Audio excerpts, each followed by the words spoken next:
Hi there, my name is Corey and I'm with the exhibits department at the WDM. Welcome to my kitchen. Over the next little while, I'll be exploring the cookbooks in our collection, pulling out a recipe and sharing them with you. So I hope you enjoy.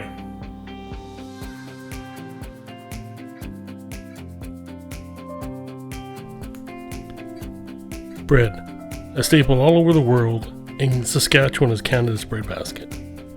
Robin Hood flour was first milled in Moose Jaw in 1909. The Saskatoon mill opened in 1927, and it still stands today with its iconic neon sign lighting up the neighborhood.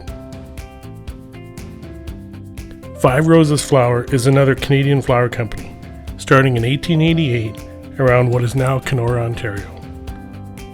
Those operations moved to Medicine Hat, Montreal, with Montreal's Five Roses Flour Mill the only one operating in Canada today.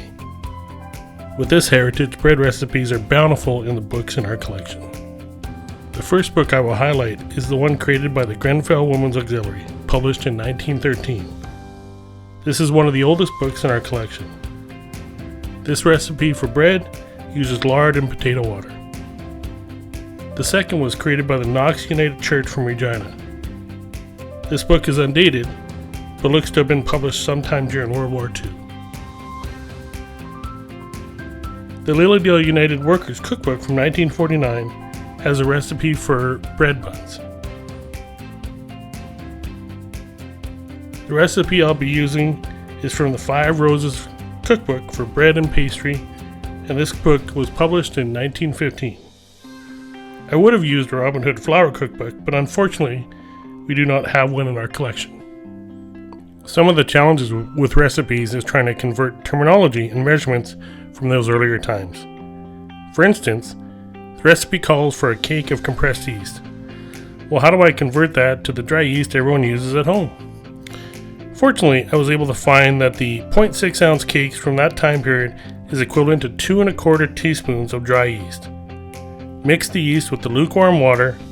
I used all water as this was the option in the recipe, and instead of plain sugar I used honey. Mix it all and set it aside until needed. Next, mix the salt into the flour. Again, the recipe calls for 3 quarts of flour, which I converted to 1,500 grams of bread flour. Another conversion I was able to pick up on the internet.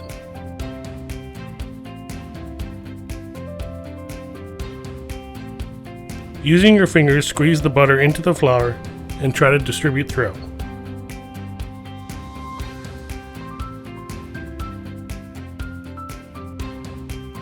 Now add the yeast mixture to the flour mixture, mix to roughly combine.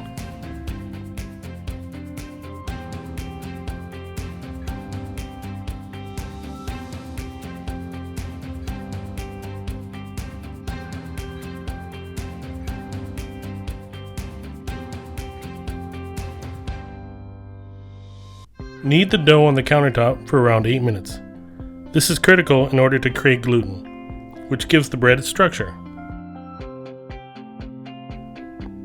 Form into a ball, then place into a bowl that has been oiled. Let this rise for 2 to 3 hours, basically until it doubles in size. Extract the dough from the bowl, divide it up into equal portions.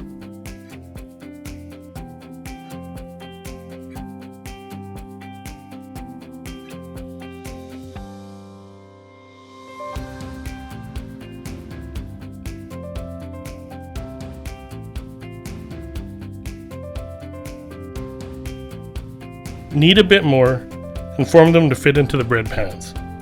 Cover with a cloth and let the dough rise in the pans.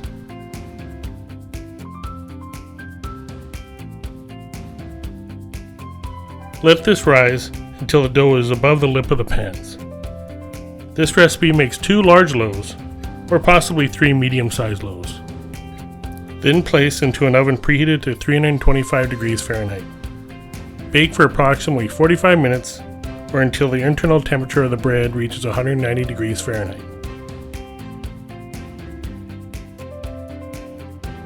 Remove the loaves from the bread pans and place them on a cooling rack and cover with a tea towel. If you knock on the bottom of the bread and it sounds hollow, then it's actually done.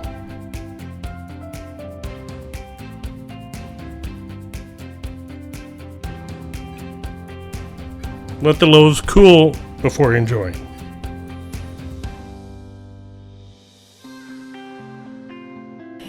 Well, after some mixing and kneading and rising, looks like the bread turned out.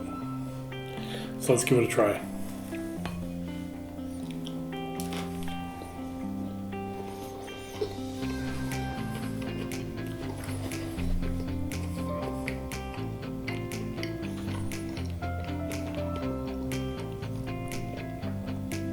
Nice crisp crust, nice fluffy interior. This is a good day. So until next time, see you later. Bye.